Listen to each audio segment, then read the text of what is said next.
Bem-vindos a mais um episódio do Ortop Academy, o seu podcast sobre saúde, bem-estar, qualidade de vida, esporte e muitas outras coisas. Inclusive, falamos um pouquinho de ortopedia também de vez em quando. Né? Como é que está, Laís? Também, graças a Deus. Tudo Vamos bem? aproveitar essa temporada. Essa temporada tá bem ortopédica. Tá intenso.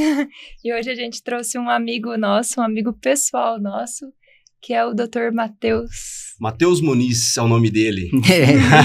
Tudo bem? Muito obrigado aí pelo convite, por vocês terem me chamado. Depois eu explico essa fala aí. O que é. Muito obrigado aí por vocês terem me chamado, pelo Obrigada, convite Deus. e pela oportunidade aí de conversar com vocês e A gente apresentar A um agradece. pouco. gente agradece A gente muito, agradece. muito. Matheus, vamos começar falando um pouquinho sobre você, Certo, tá? Mas do lado profissional. certo. Como é que você está hoje? Onde você está trabalhando? Como é a sua rotina? Depois vamos puxar um pouquinho da sua formação até aqui. Certo, hoje eu sou Por favor. médico ortopedista, cirurgião de mão. Sim. Hoje eu trabalho aqui em Ribeirão, trabalho em Serrana e vou ajudando quem precisa também, né? Às vezes o pessoal chama para ir ajudar em outras cidades, tudo. Uhum. Mas principalmente aqui em Ribeirão, trabalho vinculado ao HC também, tenho consultório, trabalho em Serrana e também dou bastante plantão por aí. E aí nisso a gente vai levando a vida. E de Sim. onde você é? De onde você veio? Você é daqui Então, de Ribeirão? a minha história é meio complexa em relação a de onde eu sou e de onde eu me considero ser, né? Eu nasci em Ribeirão, nasci aqui, meus pais fizeram residência aqui, no HC também, e a gente nasceu aqui, eu e meu irmão. E a gente só nasceu, viveu 1 ano e pouco aqui e voltou para Manaus, que é de onde é minha mãe, e aí meu pai voltou para lá também. Uhum. Então, por isso que eu me considero manauara. Minha vida inteira A foi infância lá, o foi meu lá. sotaque é de lá, mudou um pouquinho, mas meu sotaque é de manauara. Sim. Minha família, por parte de mãe, é de lá, e por parte de pai é do Mato Grosso do Sul, Aparecido do Taboado.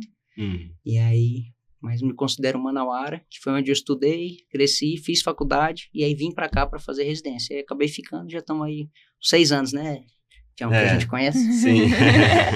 E aí você veio para Ribeirão para fazer ortopedia mesmo? Ou você já veio para especialização da Não. mão? Não, eu desde pequeno sempre quis fazer ortopedia em mão. E sempre quis Legal. tentar fazer aqui, né? Não era fácil conseguir, mas sempre foi tentar fazer aqui.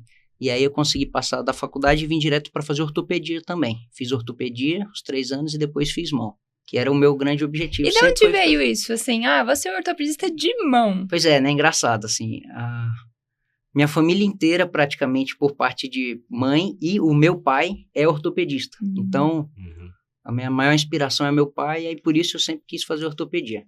Ortopedia e especificamente mão. A não ser que vai que mudasse aí durante a residência, mas eu entrei na ortopedia para fazer mão. E aí eu sempre quis fazer aqui em Ribeirão. Por conta das coisas que meu pai falava, da minha mãe também, mas principalmente meu pai. Que ele falava do professor dele que ele tinha, que ele leva lá em legal, cima. E eu sim. sempre tive vontade de ser aluno do professor Desse e deu certo. professor. Deu Legal, certo. legal. Deu tempo, né, de ele ser professor do meu pai e ser meu professor também. Legal. Professor Mazer. Professor Masi. Sim. E, bom, Professor Masi e o professor Barbieri, né? o Barbieri também. Sim. Mas é que meu pai tinha mais contato com o professor Masi. E eles ainda estão até hoje lá na Sim. faculdade. Olha, que legal. Deu tempo de eles serem meus professores. na Que bom. residência. E, bom, depois da formação, né, vamos já entrar no nosso quadro principal aí, que é o inicial, né, que é o óbvio tem que ser dito. Que é um quadro que, assim, todo mundo sabe mais ou menos, né, sobre o assunto, mas precisa ouvir de um especialista, né. E aqui vamos falar um pouquinho mais específico sobre cirurgia de mão e microcirurgia que entra junto, né. Sim. Então, essa especialidade, qual que é a importância dela hoje? O que leva uma pessoa a procurar um cirurgião de mão? Porque assim, a pessoa muitas vezes fala, vou no ortopedista, né, ver minha coluna, sei lá. O que leva a pessoa a ir ao cirurgião de mão? Ou microcirurgião, né, que os dois andam junto, a especialidade é junto, né? Eu já ouvi muita gente, inclusive, tem muita gente da minha família que fala assim, cara, se você não fizesse mão, eu não saberia que tinha o cirurgião de mão, Com né? certeza. Porque quando a gente fala de ortopedia, a gente pensa logo joelho, coluna E quadril. e quadril, É. né? E aí, o ombro, o cotovelo, o pé, a pessoa nem sempre pensa, e quando pensa nisso, fala, vou no ortopedista. Mas eu acho que hoje, como um todo, todo mundo está querendo ter uma performance melhor em qualquer coisa, né? Uhum. Que seja uma pessoa que trabalha manualmente e tem muitos sintomas na mão, um corredor que tem muita dor na perna. Então, cada um procura uma área específica. Eu acho que a grande importância do cirurgião de mão é que a mão ela é uma área muito, muito específica. parece, assim, até falo assim, Matheus, você faz mão, é só mão? Assim, metacarpo e dedos? Não, é uma área muito complexa e que tem muita coisa muito pequena aqui no meio. Então, muita gente acha que sabe mexer, mas mexe, mas poderia ser um pouco mais bem cuidado com o cirurgião de mão, eu acho. E entra cotovelo e... Não, normalmente é mão e punho, mesmo. né? Mão, punho e microcirurgia. Aqui a gente acaba vendo muito de cotovelo e ombro, porque não tem o próprio ombro e cotovelo no hospital que a gente fez, então tudo é junto. Mas normalmente as residências todas são ombro, punho e mão. E o que é microcirurgia, assim? Então, aí a microcirurgia entra num mundo à parte, né? Praticamente uma outra especialidade, assim. Dentro da ortopedia, mas inclusive o cirurgião plástico também pode ser um microcirurgião. E aí é um mundo, né? Tem ortopedistas que são muito entusiastas na área da microcirurgia e tem gente que opera para cobrir crânio, cobrir boca, aí vai variando muito, né? A microcirurgia é uma área gigante. Gigante mesmo. Nós temos chefes, né, que mexem com cabeça, assim, não com as estruturas da cabeça, mas cobrir face, cobrir boca, mexer em perna, pé. Aí é muito grande, a área é muito quando grande. Eu estava na faculdade, e aí eles iam fazer uma reconstrução de mandíbula, eles chamavam o pessoal da microcirurgia para tirar a crista. A gente opera muito com a bucomaxila, né? Vapor. Com a bucomaxila. Aí tem a crista, que é daqui do ilíaco, mas também dá para fazer retalhos microcirúrgicos, né? Que aí leva um pedaço da fíbula, e aí é um negócio muito mais sofisticado. Só para esclarecer para o pessoal de casa, assim, que seria um retalho. Né? Explica para o pessoal. O retalho é uma... Como é que eu posso falar? Um tipo de cobertura. Eu queria uma palavra melhor, mas é uma artimanha que a gente pode usar para cobrir um problema. Um recurso. Né? É um recurso, essa é a palavra que eu queria usar. É um recurso, e é um recurso de alta demanda, de alta complexidade, para cobrir problemas, né? Normalmente são as falhas de cobertura. E aí as falhas de cobertura podem ser em qualquer lugar que tenha uma possibilidade de rodar algum tipo de músculo subcutâneo, vai variar muito. Minha pele não fechou, eu tive uma ferida. Isso, e aí nem todas as feridas precisam de retalho, mas algumas precisam, e aí você pode cobrir isso desse jeito, levando um retalho. Osso descoberto, ele morre. Osso, tendão descoberto, nervo, eles não podem ficar descobertos, né? Existem várias técnicas para isso, mas o padrão ouro é o retalho. E aí você leva, por exemplo, esse é um retalho que chama growing flap, que ele, aqui essa foto não dá para perceber muito, mas ele fica preso aqui na virilha. E é muito usado para mão, normalmente mesmo. Pedaços do dorso ou da palma, ou às vezes até a mão inteira, que perdeu, desenluvou num acidente, mordida de cobra, alguma coisa. E a gente tem essa possibilidade de deixar, faz um retalho, né? Levanta um pedaço da região inguinal, põe a mão no meio, e aí com 3 a 4 semanas você solta isso daí e aí começa a trabalhar na mão. Mas esse é um exemplo, né? A mãozinha fica presa. Fica presa, mas esse não é o que é mais usado. Tem retalhos que são mais rápidos e mais tranquilos, né? Mas é um grande exemplo, esse aí, o growing flap. Legal. E hoje, né, a gente sabe que essas coberturas, microcirurgias, servem para muita coisa. Como tumor, por exemplo, tira um tumor, fica uma falha, pode pôr. Mas, especificamente falando do trauma, né, que a gente vê uma curva ascendente de casos de trauma no Brasil. Né? Aumento do número de motocicletas. Alta energia, cada vez as motos e os carros mais rápidos. Cada vez anda mais rápido, né? As vias são mais rápidas. Então, há uma importância, acredito eu, de ser colocado na equipe esses cirurgiões, né? Isso. Como é que você acha que se encaixa? Você acha que todo hospital deveria ter um microcirurgião, um cirurgião de mão específico para essa área, ou pelo menos membro superior inteiro, né, que nem é abordado aqui no HC? Ou você acha que, né, por enquanto ainda é que vai muito do só ideal para o real, né? Muito do ideal para o real. Por exemplo, lá em Manaus, que foi onde eu vivi, por muitos anos não tinha um cirurgião de mão de plantão como cirurgião de mão mesmo, entendeu? E aí eu acho que tem uns 5, 6 anos que começou. Aqui em Ribeirão, acho que os 3 grandes hospitais SUS aqui, eles têm cirurgiões de mão, né, no serviço, não quer dizer que eles... A gente tá falando de Manaus, né? Assim, e Manaus é gigante, né? Então, para você ver que não é... A gente não tem muita noção do tamanho de Manaus, como é que é? Assim, gigante, 2 para 3 milhões, é muito grande. E para você ter noção do tamanho, né? Então, assim, depende muito do real e do ideal, né? O ideal é que tivesse sim, porque as fraturas muita gente resolve, mas tem problemas que assim, não só o cirurgião de mão, mas principalmente o cirurgião de mão e o microcirurgião, que não precisa ser o ortopedista, o cirurgião plástico também consegue ajudar, ajudaria muitos pacientes, mas é uma outra realidade. No cenário do trauma, acaba sendo mais ortopedista, né? É porque está mais vinculado às fraturas, né? Mas aqui, por exemplo, o cirurgião plástico também ajuda demais, né? Eles também são responsáveis por cobrir as falhas de cobertura, né? Não fazem as fraturas, mas fazem as falhas de cobertura. E, na verdade, eu acho que na grande maioria, o cirurgião plástico também está bem presente nos hospitais, né? Está bem presente e eles ajudam nas falhas de cobertura. Não é só mama, estética, né? E nariz, né? A plástica é muito maior do que isso também, né? Eu lembro que uma vez ele tava, não sei em qual R, aí ele falou assim, eu vou atrasar porque chegou uma pessoa, X, que o foguete estourou. Saiu pro outro lado. O foguete veio na mão. Isso é muito emblemático pra mim em situações de mão, assim. É uma frequência? Qual é o tipo de frequência? Todo 1º de janeiro, né, na virada, todo mundo que tá de plantão sempre fala, hoje é o dia do foguete. E quando é um foguete de verdade, não tem o que fazer. Assim, os traumas são complexos de não ter o que fazer praticamente. Assim, vira... Alguns dão sorte, mas a maioria, quando se trata de um foguete de verdade mesmo, não é só aqueles estalinhos, não tem o que fazer normalmente. É explosão E isso a gente acaba entrando, ainda não é um quadro o nosso quadro mais polêmico, mas as amputações, porque a gente está falando muito de reconstruções, né? Mas as amputações têm grande espaço ainda? Você acha que é um tabu ainda para o pessoal? Acho que no Brasil ainda é um tabu, porque não é fácil ter acesso às próteses, mas dependendo do tipo de amputação, o paciente tem uma qualidade de vida muito boa, né? Quando se trata de mão, é um pouco mais difícil, mas hoje já tem, inclusive teve o congresso de ortopedia, acho que mês passado, né? Não lembro exatamente quando foi.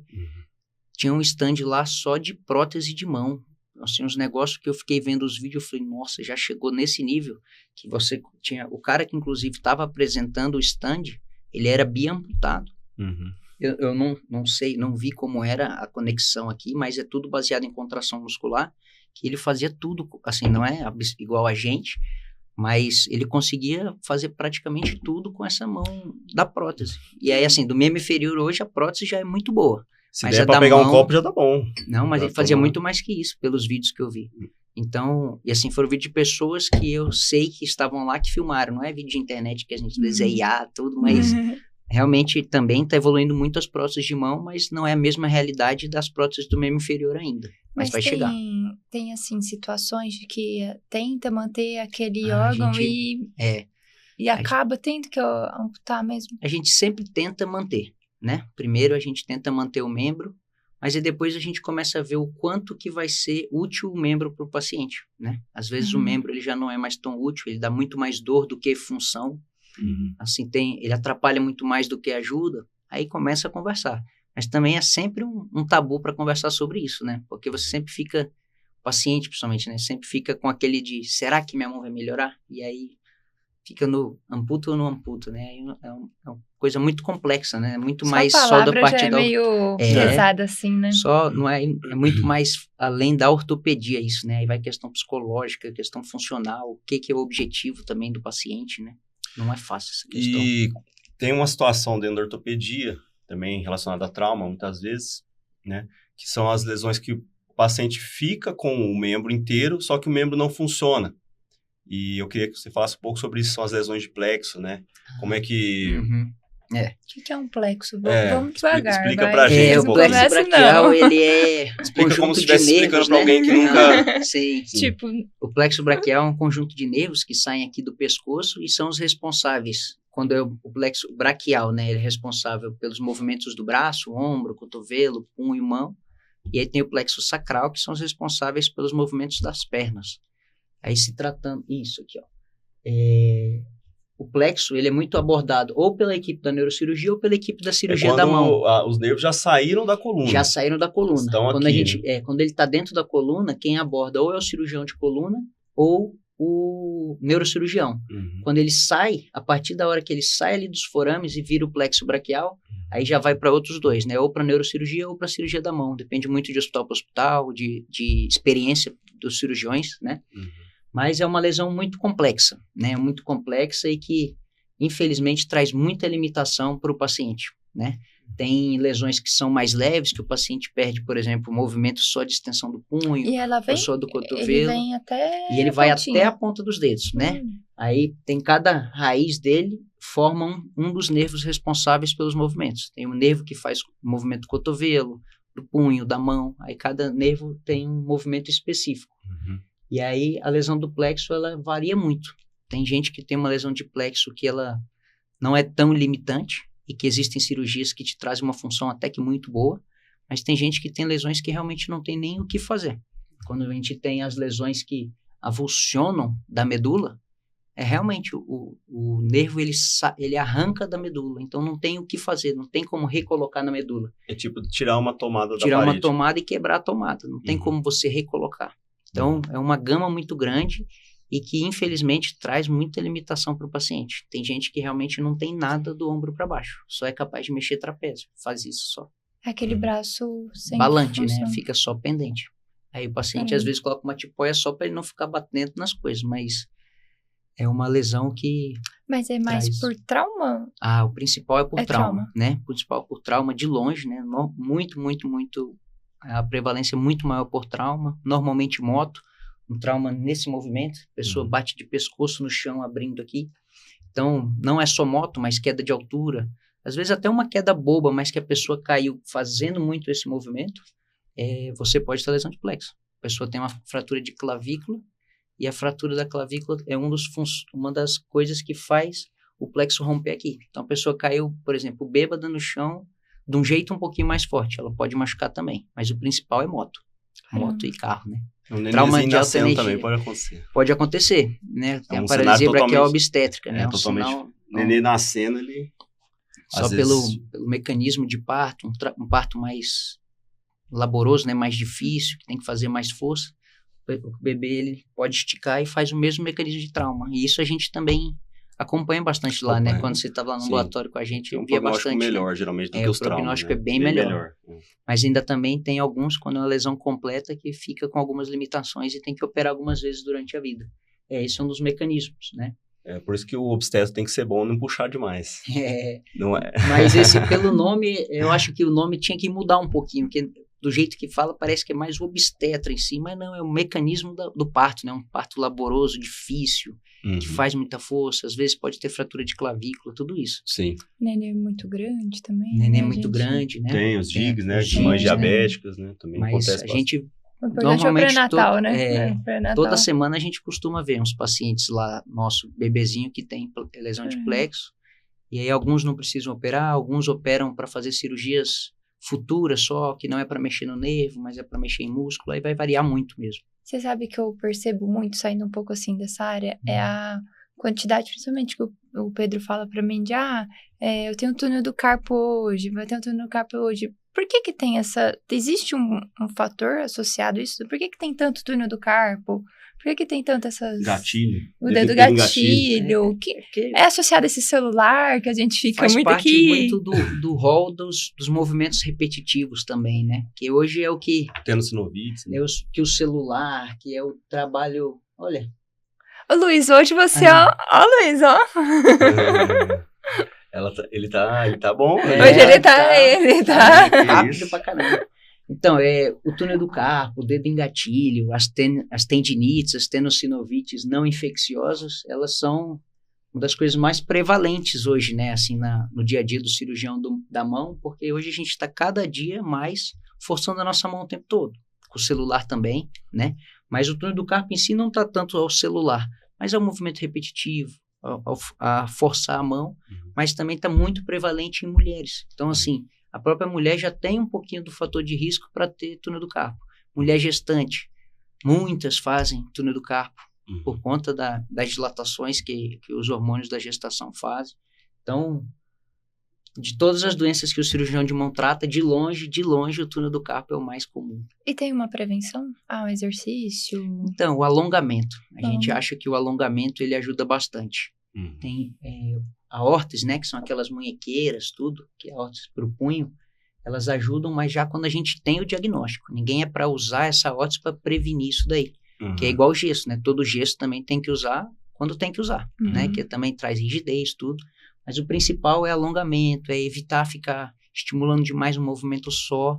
Mas o principal de longe é o alongamento para fazer o nervo ficar correndo. E correndo melhor, né? Sim. Ele movimenta com o movimento da mão, né? O pessoal acha que o nervo fica paradão lá. Não, ele vai junto com os outros tendões, né? Então, assim, ele não mexe igual os tendões, mas ele dá uma mexida leve que faz ele não ficar tão agarrado. E aí, o espessamento do ligamento, né? Que é a parte de cima do túnel, que faz o nervo ficar apertado. Normalmente é isso. E aí... Nessas cirurgias de mão, assim, muitas vezes tem algumas cirurgias que tem um prognóstico mais reservado, tem as rigidezes, né, que a gente estava falando aqui. Como que você conversa com o paciente a respeito disso? Né? Assim, você acha que depende mais do paciente? Você já deixa claro como vai ser o prognóstico, ou muitas vezes você espera um pouco para falar? Como que é no sentido de cirurgia? Você vai explicar para o paciente o que vai fazer? Como é que você aborda, assim, geralmente? Porque mão a gente sabe que fica duro, né? Se você mexer... A chance de ficar rígido imobilizar, é um pouco grande, depois de um trauma, né? Até a minha esposa fala que eu falo demais, né? E eu acho que isso, para conversar com o paciente, eu acho que isso é bom. Então, eu sempre tento colocar as expectativas com o paciente. Óbvio que a gente sempre vai torcer para que ele fique praticamente perfeito. Mas é muito difícil devolver a perfeição. Às vezes a gente devolve quase isso. Mas o nosso grande objetivo é tentar o melhor possível. Só que, infelizmente, tem fraturas, lesões e lesões, que a gente tem que falar assim, olha, o meu objetivo é que fique o melhor possível. Mas eu acho que pode ficar assim, entendeu? Então, a gente tem que limitar as expectativas. Questão depende muito do paciente, depende muito da cirurgia. Eu acho que é um pouco dos dois. Mas dependendo do tipo de cirurgia, quando a gente fala de uma cirurgia um pouco mais tranquila, eu acho que depende muito do paciente. Muito do paciente. Porque tem cirurgias que você já opera para o paciente mexer no mesmo minuto. Então, a partir desse momento, o paciente, a gente vai depender praticamente dele. O que a gente fez foi a cirurgia, reconstruiu, agora mexe. Vai fazer fisioterapia, vai se estimular. Tem um pouco de dor? Tem. Só que a gente tem que vencer, é o que eu falo para os pacientes, não pode ter medo de ter dor. A gente não quer que o paciente tenha dor, mas aquela dor leve, ele não pode ter medo de mexer.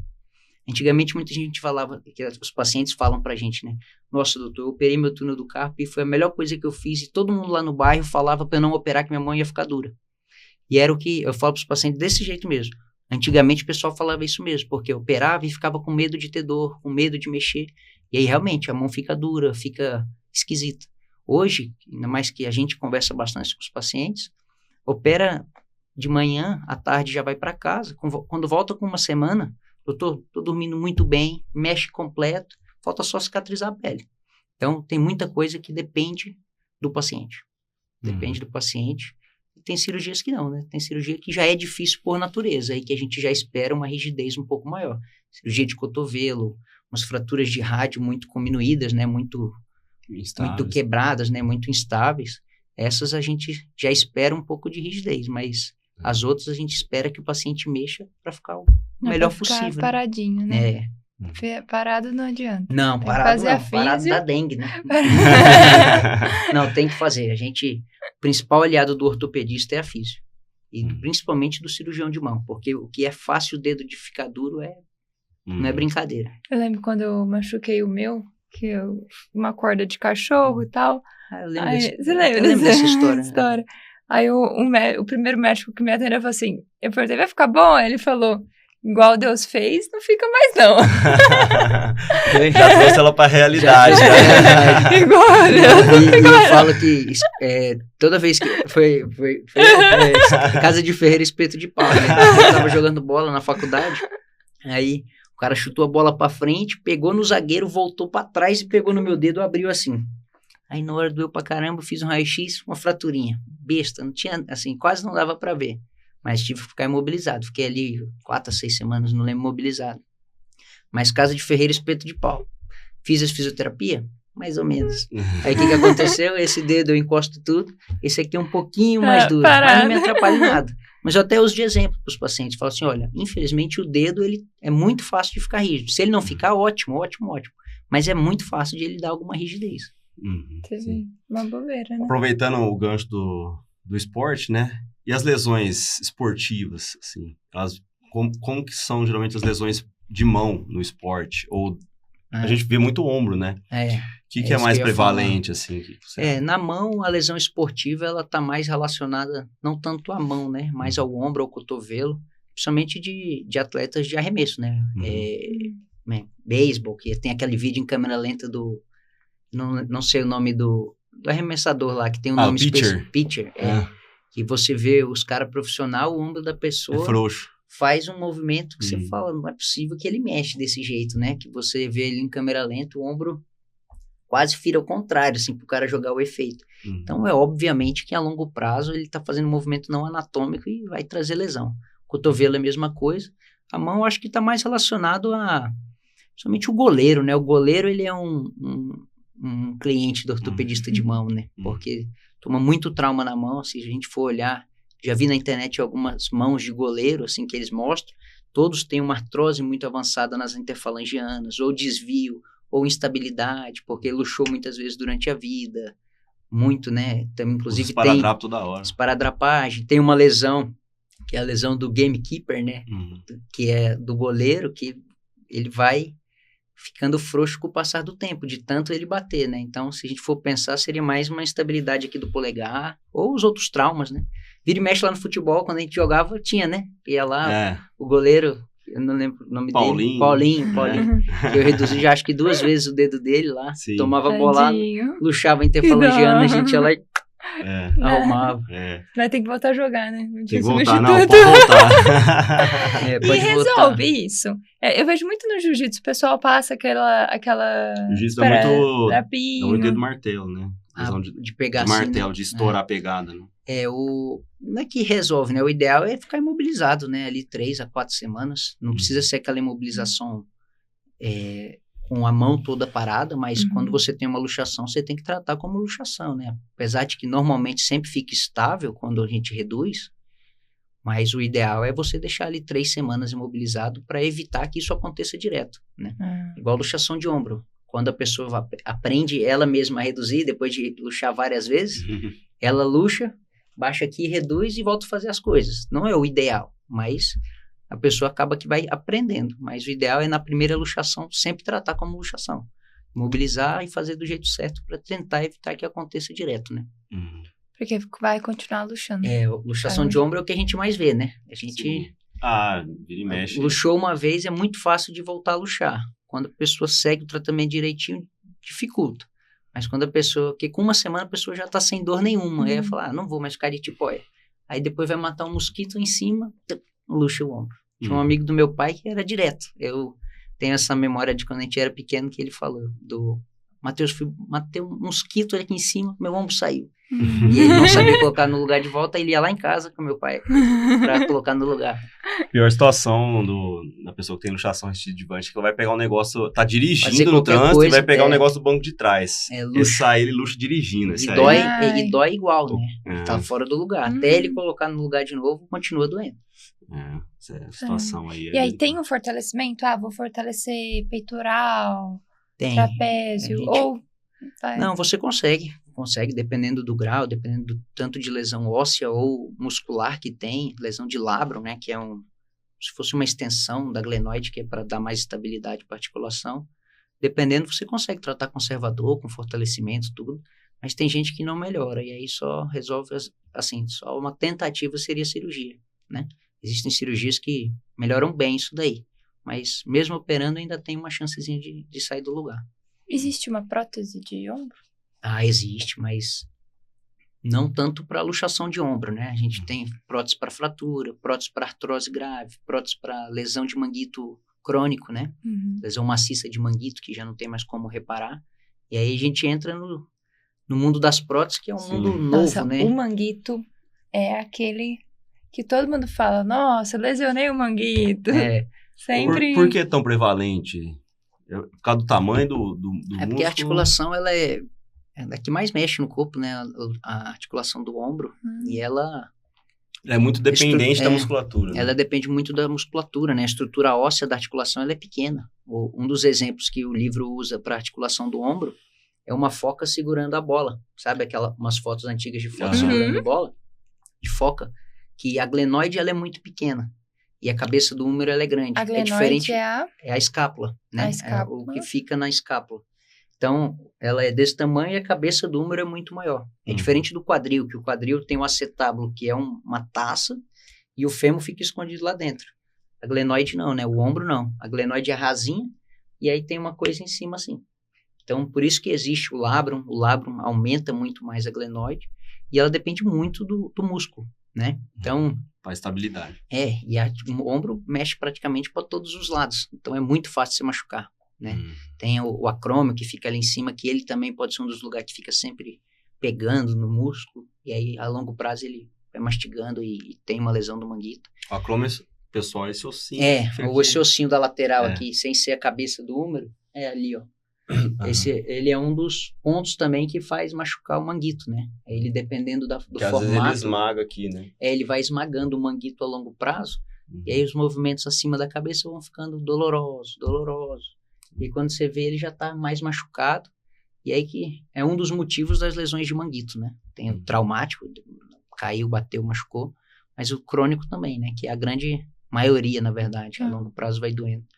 E aí a gente fala de prótese para isso nos últimos casos, e quando a gente já tem certos critérios para botar prótese, porque não tem mais como reconstruir o manguito, né?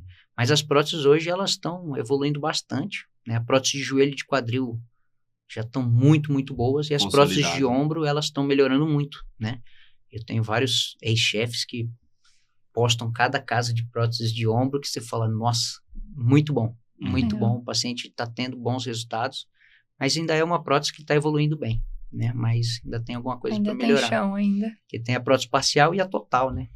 A total reversa vai variar um pouquinho. Essas outras próteses menos conhecidas, assim, você tá vendo, você observa um pouco de evolução também? Prótese de cotovelo, que todo mundo falava que solta tudo. Prótese de dedo tem também, né? Pra quem tem... tudo artrose. Isso aí ainda é muito novo, né? Assim, a curto prazo tá existindo bons resultados. E a longo prazo, ainda não chegou esse longo prazo, né? Tem próteses mais antigas, não é que é tudo tão novo assim. Mas as próteses mais antigas, principalmente as de cotovelo, a longo prazo não tinham resultados tão bons, mas hoje também tem próteses melhores que dão mais estabilidade. Depende muito da qualidade do osso também. É diferente da prótese de joelho e de quadril, que sempre tem muita pressão em cima. A prótese de cotovelo, a de ombro, tem muito movimento, né? E são articulações um pouco mais instáveis do que quadril e joelho. Então, elas têm para melhorar, mas hoje já tem próteses muito boas. As de dedo são antigas, as antigas não tinham tão bons resultados, mas tem agora umas novas que ainda estão melhorando, que a princípio estão tendo bons resultados para risartrose, né? Da base do polegar, que você tem grandes estudiosos no Brasil que estão fazendo um bom trabalho aí, o cara mesmo ajuda a fazer a prótese e tá tendo bons resultados, mas a longo prazo acho que tende a melhorar. Ainda tem chão, né? Tem chão. Você chegou a fazer também um curso de ultrassom para infiltrações e tudo, né? Como é que tá esse mundo? Você acha que ajuda bastante os pacientes, as infiltrações, ou como são os resultados? Ajuda assim, mais na dor, né? Como é que... eu acho que hoje... O que você tem observado? Acho que hoje, a minha mãe que fala isso pra mim, que ela que foi uma das pessoas que mais estimulou, né? Minha mãe e minha esposa que mais estimularam pra eu fazer o curso de ultrassom. Que ela fala que hoje o ultrassom é o esteto do ortopedista, né? Sim. Que a longo prazo seria muito interessante que muitos ortopedistas soubessem mexer com ultrassom. Eu, por exemplo, aprendi a mexer, não sou um expert, mas aprendi, fiz um curso muito bom, tenho ultrassom para ver também, e não tenho a intenção de dar laudo com ele, mas a minha intenção na consulta é para eu ter uma ideia um pouco melhor. A gente usa muito em ombro, usa muito na mão, e também para fazer as infiltrações guiadas, né? Que eu acho que esse é o grande vantagem do ultrassom, né? Acertar o ponto mais certinho. Ainda mais tratando de articulações muito pequenas aqui na mão, é muito fácil de você achar que está no lugar certo e não está tão certo. Você pode estar melhor. Antigamente a gente fazia tudo sem ultrassom e dava certo. Só que com ultrassom agora a gente tem mais certeza de onde a gente está colocando, né? Não é que não usar ele está errado. Longe disso, né? A vida inteira todo mundo fez sem. Mas com ultrassom a gente tem muito mais certeza de onde a gente está infiltrando. A gente consegue ter uma ideia até durante o exame físico, termina o exame físico, passa o ultrassom e fala, tá batendo bastante, faz um ultrassom pra gente ter o laudo definitivo de um radiologista, que eu acho que isso ainda não substitui. Sim. Acho que um radiologista muito bom em ultrassom, ele é um baita aliado do ortopedista, né? Sim. O ortopedista gosta sempre de um raio-x. A gente fala assim, o raio-x é uma extensão do nosso exame físico. E agora quem tem ultrassom no consultório também eu acho que consegue hoje o ultrassom, ele vai crescer demais na ortopedia, né? Na ortopedia, no tratamento da dor como um todo, né? O reumato tá usando muito, o cirurgião de coluna, o cirurgião de mão. Anestesista para fazer bloqueio. Então, o ultrassom já tá praticamente em todo lugar. Ainda é oneroso, né? De modo geral. É caro. Mas é um investimento, né? Que tem que ser feito. Acho que é a longo prazo. A gente acabou entrando, a gente já entrou um pouco no segundo quadro, né? Do Tem que ter coragem. Já falamos das próteses um pouco, umas que não são tão boas, mas que estão melhorando, né? E, bom, o que você acha que foi o caso mais desafiador, assim, para você contar pra gente, que você já viu até hoje, assim, dessas microcirurgia ou de mão, ou pode ser de qualquer outra coisa da ortopedia? Acho que assim, eu tenho alguns casos na cabeça, né? Alguns eu não operei, mas eu acompanhei quando a gente era R1, que falo, nossa, esse caso muito difícil, o paciente passou por uma barra pesada. No meu R1 eu lembro de 2 casos, um paciente que sofreu um acidente gravíssimo, e eu e um amigo nosso, o Thiago, mineiro, a gente ia trocar o curativo. Ele tá devendo uma visita aqui, né? Ele não tem agenda. Não, ele tá corrido, né? Chuva. Eu e ele, a gente ia trocar o curativo desse paciente e era muito difícil para ele, assim. Ele tinha umas lesões muito grandes, a gente ia lá, pegava quase 1 hora para trocar os curativos dele. Eu nunca participei de cirurgia dele, mas é um caso que eu lembro dele mais pela barra que esse paciente passou. E que, graças a Deus, apesar de muita coisa que ele passou, ele tá muito bem hoje, né? Acabo que vira e mexe aparece assim para mim ele e eu vejo. Então, fico muito feliz por ele. Tem uma outra paciente que eu também não participei de nenhuma cirurgia dela, que é mais por histórias que eu vivi e que eu vi muito parecido nela. Uma paciente da onco, que operou, fez várias cirurgias também, passou uma barra e que hoje está muito bem. Então, essas são as pessoas que, se me perguntar, sempre vem essas 2 na cabeça, e não tanto as que eu operei. Mas, assim, de dificuldade cirúrgica, já passamos umas barras grandes, né? Que lá na UE chegam uns negócios... Vê de tudo. Muito difícil. Mas eu acho que uma das mais difíceis de trauma foi um paciente que teve uma fratura exposta gravíssima no antebraço. A gente operou, a cirurgia acabou, ficou tudo bem. Passou algumas horas, ele evoluiu com uma trombose absurda na mão, assim, ocluiu todas as artérias, a gente viu, e aí colocou ele na sala de novo, passou a madrugada inteirinha operando ele para revascularizar a mão, e a gente até conseguiu um bom resultado ali no fim da cirurgia. E o outro foi um tratamento entrando na microcirurgia, uma mandíbula, acho que era um tumor de mandíbula que a bucomaxila ia fazer, e aí eu e um colega meu, a gente foi lá ajudar e fez essa fíbula, né? Fíbula vascularizada, que a gente tirou um pedaço da fíbula da perna e fez uma anastomose aqui. O ossinho lateral da perna. O ossinho a bolinha lateral. Não é a bolinha, mas é o osso acima da bolinha. Né? Aí a gente tirou, e aí o pessoal da bucomaxila ajudou, abriu a boca aqui tudo, tirou o tumor, a parte mais complexa eles que fizeram, tiraram o tumor e aí a gente colocou a fíbula, fez a sutura da artéria aqui no pescoço, e para ela manter a mandíbula, a mandíbula mesmo, manter a mandíbula. Sim. Essa foi os casos, assim, mais difíceis, mas fratura tem muitas muito difíceis aí que a gente já fez. Chega todo dia, né? Nossa, ali chega. Mas muito feias. Eu queria saber, assim, em relação à criança, trauma de criança em relação à mão, braço, o que é a predominância, o que chega muito? Principalmente esmaga-dedo, né? Em porta de carro, objeto pesado, assim, pelo que me vem na cabeça, eu acho que é mais ponta de dedo. Ponta de dedo chega muito criança. E hoje tem muita criança que a gente está vendo que, não sei, está relacionado muito ao imediatismo do mundo hoje, com o celular tudo, elas estão muito impacientes.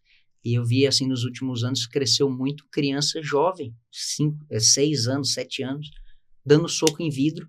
e chegando com os tendões todos cortados, né? Que são lesões gravíssimas e você fala, nossa, 7 anos e deu um murro no vidro.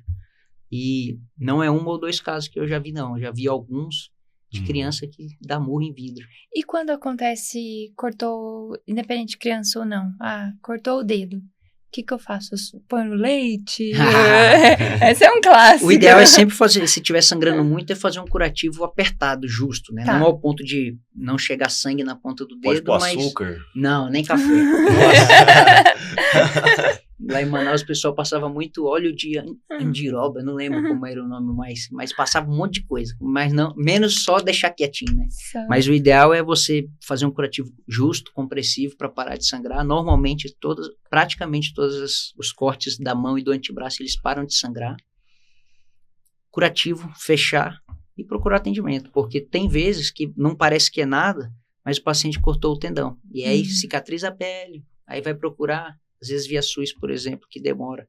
Quando vai olhar, já tem uma lesão de tendão crônica que é muito mais difícil de tratar do que uma lesão aguda. Então, acho que sempre vale a pena e principalmente pensar. Encosta no dedo, vê se você sente ele ainda. Que às vezes são cortes muito pequenos, mas que foi capaz de cortar o nervo. Aí o dedo fica anestesiado, né? Fica dormente.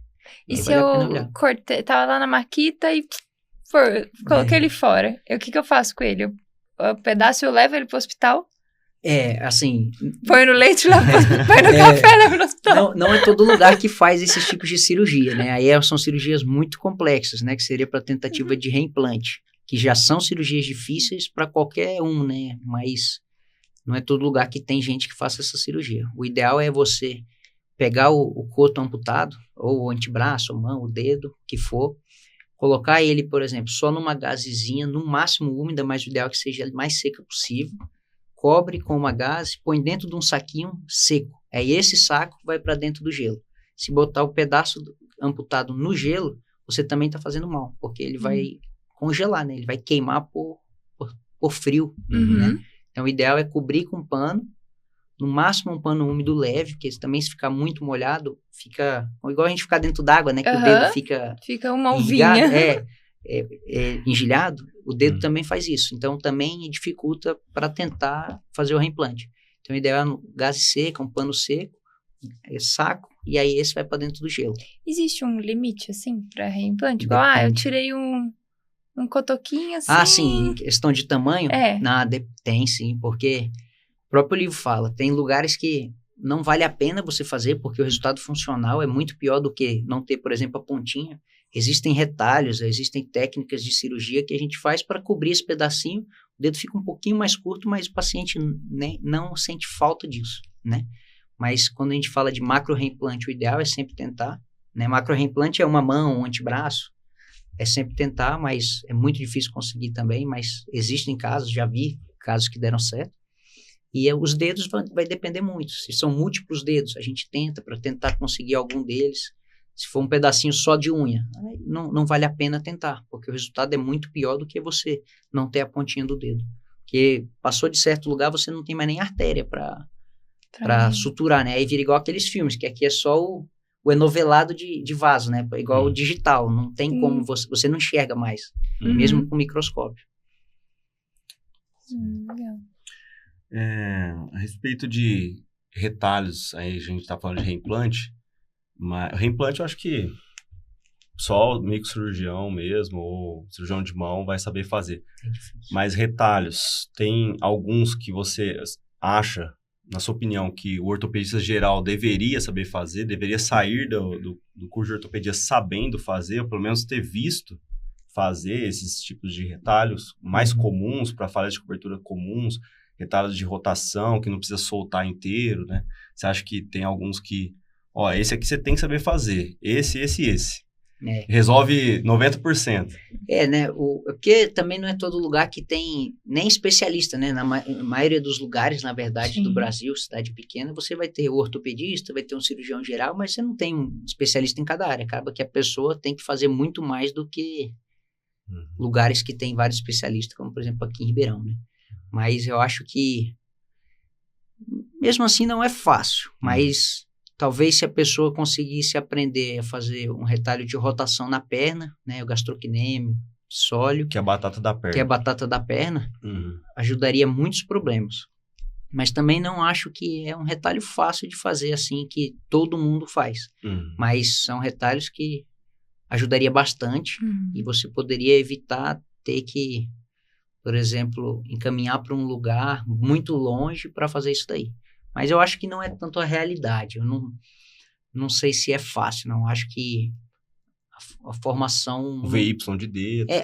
O VY de dedo eu acho que boa. Tá aí, você falou um retalho bom. O VY de dedo, que é para cobrir ponta de dedo, que tem o osso exposto aqui, eu acho que muita gente... Esse aí eu acho que quase todo mundo sai fazendo. E ele ajuda pra caramba. Ajuda bem mesmo. E um retalho livre, tipo um chinês? Você acha muito? Eu acho muito. Eu acho muito porque tem chance de perder, né? E mesmo um cirurgião de mão ou um cirurgião plástico fazendo ainda tem chance de perder. Que tira daqui, né? Você vai tirar um pedaço para levar pro outro lado. Tem chance de perder, isso é um risco. O paciente tem que saber sobre isso, né? Você tá fazendo isso para tentar melhorar, mas ele tem chance de perder. E aí, ainda mais tendo que fazer a sutura da artéria, que essa é a parte mais difícil, e que da veia, mas né? A veia é mais difícil, na verdade. Você não tem um instrumental também. Você não tem o instrumental, não é a pinça normal, o porta-agulha normal que faz isso. Tem que ter um material como se fosse material de oftalmo, né? Material delicado. Micro mesmo, né? Então, acho que esse aí já é demais. O fio de sutura parece um fio de cabelo, né? Dependendo do cabelo, é mais fino do que o fio do cabelo. Então... Teve vezes que a gente estava operando que batia o vento do ar-condicionado, o fio... Aí o medo, cadê ele? Aí tinha que parar a cirurgia, procurar o fio, aí achava. Aí cada fiozinho é uma fortuna. Nossa, não. O hospital vai falar, desliga esse ar aí, que eu não vou falar durante o fio, não. Mas eu acho que aí já é muito. Acho que o retalho livre é muito. Bom, eu acho que a gente vai encaminhando pro final, pra gente poder responder a pergunta da galera, tá bom? E o nosso último quadro é Você Humano. Sim. É baseado, né, num conto do Machado de Assis, que é O Espelho, que ele é um alferes, e quando ele chega na frente do espelho, e ele tá sem a vestimenta dele, ele não se enxerga. Então, quando a gente tira a sua vestimenta de médico, quem é o Matheus? O que sobra? O que sobra não, né? O que tem além? O que é, né? Exato. Os médicos são os que têm mais dificuldade de responder isso daí. É muito difícil. Eu me considero um cara muito tranquilo, né? Eu acho que quem me conhece sabe que eu sou um cara tranquilo, da paz, que eu me importo muito com os pacientes, assim. Tem vezes que eu perco até o sono, dependendo de cada caso, porque sei que cada um é cada um, né? E você imagina o sofrimento da pessoa, né? Eu já sofri muito sendo acompanhante de paciente, né? Então, isso... Eu penso muito nisso, né? Eu sou um cara bem tranquilo, família demais. E tem hobbies. Gosto de jogar minha bolinha. Eu ia falar isso. minha bolinha, só que eu machuquei o joelho um tempo atrás, aí eu tô, acho que 6 meses sem poder jogar direito, né? Tá igual o Neymar, mais parado só que sem joga. Dinheiro igual ele. Mas eu gosto de jogar minha bola. Isso aí eu aprendi com meu pai. Toda quinta, né? O Valtinho lá, foi uma coisa que me ajudou demais na residência, né? Que a nossa residência foi na época da pandemia, então não tinha muita coisa para fazer, então nessa época a gente não jogava, mas assim, acabou de acabar a pandemia, eu não tinha muitos amigos, porque a gente passou o primeiro ano inteiro fechado, cada um na sua casa, trabalhava e voltava. Acabou a pandemia, aí o Tião chamou a gente para ir lá jogar bola. Ao ar livre, né? Ao ar livre. Já tava... Já tava aberto tudo. E aí... Foi, acho que janeiro de 2021. E eu passei 2020 praticamente inteiro sem jogar, sem fazer nada. Aí, na quinta-feira, não lembro qual foi, de janeiro de 2021 até eu machucar, eu fui todas as quintas praticamente. Aí machuquei um tempo atrás, estou um tempo sem jogar, mas... Já você volta. Dando certo, eu vou voltar. É a esposa da Flávia? Tem umas fotos. Tem aí, Luiz, foto do Instagram? Eu não sei se eu mandei, se eu não mandei. Acho que... Mandei no grupo, não tá lá? Será? Deixa eu mandar aqui. Mas tem as perguntas da galera aí. Eu também sou o cara entusiasta com cavalo, né? Sempre gostei muito de cavalo. Futebol eu nunca fui muito forte não, mas gosto de brincar. Mas a gente sempre gostou muito de cavalo. Eu e meu irmão, a gente fez hipismo muitos anos, aí depois a gente parou o hipismo e eu continuei só mexendo mesmo com o cavalo. E tinha uma história de um rodeio do... Isso é do Matheus Muniz, é o nome dele, né? Isso aí foi quando eu era pequeno, não lembro qual idade. Aí tava eu, meu meu irmão, meu primo, meus pais, meus padrinhos, estavam lá no rodeio de Rio Preto, no Country Bulls. E aí, meu avô mexeu com o rodeio a vida inteira. E ele levava boi pra lá. E aí ia ter uma disputa de rodeio em carneiro, de criança. E aí, uma das crianças que estava agendada para ir não foi, alguma coisa assim, e aí surgiu 2 vagas. Aí foi eu e meu primo. E aí a gente filmou essa aí, né? E aí tá filmada, aí o locutor, quando eu saio assim com o carneiro correndo, aí ele fala, Matheus Muniz é o nome dele. Aí eles deram um jeito de pegar esse vídeo, eu fui mostrar pra eles, aí a gente tava num churrasco, aí todos eles me agarraram assim, pegaram meu celular de mim e mandaram pros outros. Aí caiu no grupo, que eu não mandava pra ninguém o vídeo. Aí mandou, virou até figurinha, tudo. Mas é daí que eu, Matheus Muniz é o nome dele. Vamos ver, tem aí, Luiz? Eu não sei se foi. Ah, tá, beleza. Pode pôr as perguntas, depois a gente abre o Instagram dele, pra dar uma olhadinha. As perguntas da moçada, senão eu leio aqui também. Deixa eu ver. Essas perguntas tem uma pergunta, eu vou começar já lendo. Pode ler. Tem uma pergunta aqui da Ana Carucci. Tem alguma moda de exercício ou esporte que está trazendo mais pacientes para você? Tipo, eu acho que ela quis dizer algum esporte está machucando muito. Machucando muito, né? Acho que especificamente assim de mão eu não me vem um esporte muito específico. Vem os esportes que usam muito o membro superior, né? Mas se o crossfit, por exemplo, que leva muito o pessoal do joelho da coluna, não muda muito para... O beach tênis do... tá aí, o beach tênis, epicondilite. O beach tênis. O beach tênis trouxe um pouco de dor no cotovelo. Na verdade, um pouco não, bastante. A gente vê bastante os pacientes reclamando, né? Mas os que são bem preparados não tem dor, não. Aí a pessoa tem que fortalecer e ela tende a melhorar. Essa aqui já é outra, né? Que conselho você daria para quem quer envelhecer com mais saúde nos ossos e articulações? Aí eu acho que esse é o grande objetivo do podcast de vocês, né? Que é falar do exercício físico, né? Da qualidade de vida. E esse que eu tô tentando mudar também agora, né? Eu sempre fui meio sedentário a vida toda, jogando bola, mas sem fazer exercício. E agora a gente contratou aí minha esposa personal e a gente faz exercício porque envelhecer sem músculo é muito pior do que envelhecer com músculo. Com certeza. Nem compara. Um caso que marcou e pode ser compartilhado. Acho que eu falei daqueles dois lá, né? Sim. Vamos ver mais. Você falou... O Rafael, dá para reimplantar um dedo? Dá, né? Que foi aquilo que a gente conversou. Não é fácil, né? Dependendo de onde é a amputação, a que nível, fica cada vez mais difícil. Mas dá para tentar, sim. Dá para tentar. A gente já teve alguns bons resultados. Sim. Isso aí é a nossa formatura lá, 2022, né? 2022. 23. Essa foto foi em 23. Isso aqui é a Flávia, né? Isso aí foi na época da faculdade, olha. Ela é cirurgiã vascular. Ela é cirurgiã vascular. Também trabalha aqui em Ribeirão. Tem que trazer ela aqui também. Ela vai gostar. Em breve. Isso aí foi nossas fotos do pré-casamento lá na fazenda. Emagreci um pouco dessa época. Olha aí. Isso aí que legal. Eu gosto. Isso aí aprendi com meu pai e com meu avô. É de família. Isso aí. Meu irmão era viciado. Ixi, olha aí. Wake. Um esporte que você não falou aí, né? É verdade. Wake. Eu andei muito quando era mais novo, aí vim pra Ribeirão, parei, aí achei o Talula, lá em Cravinhos, aí fui um tempão e depois parei de novo. Lá é legal, pra quem quer ir pra praia em Ribeirão. Tem como pôr o Instagram dele aí, Luiz? Abrir? Como é que tá o arroba lá? É Torres Mateus 9. Torres Mateus 9. Tá na hora de pôr o doutor aí, Matheus. Então, mas o meu Instagram não é meu forte, meu Instagram é fechado, eu quase não posto nada. Eu tenho... É mais pra pessoal, assim. Eu não uso muito o Instagram, não, assim, eu acho que deve ter uns 12 posts no máximo, assim, E se você contar desde quando eu tenho, né? Então, acho que o primeiro post Vamos pôr aí pra você ganhar uns seguidores. Não, pode pôr aí. Torres Mateus 9, é Mateus com TH. Luiz. Nem o Luiz tá achando. Eu acho que deve ter uns 16. É tão underground que nem o Luiz tá achando. Acho que deve ter uns 16 posts, sei lá. Não muito mais que isso. Eu não cheguei a mandar pra ele. E como que as pessoas podem te encontrar? Então, sim. Pode ser, né?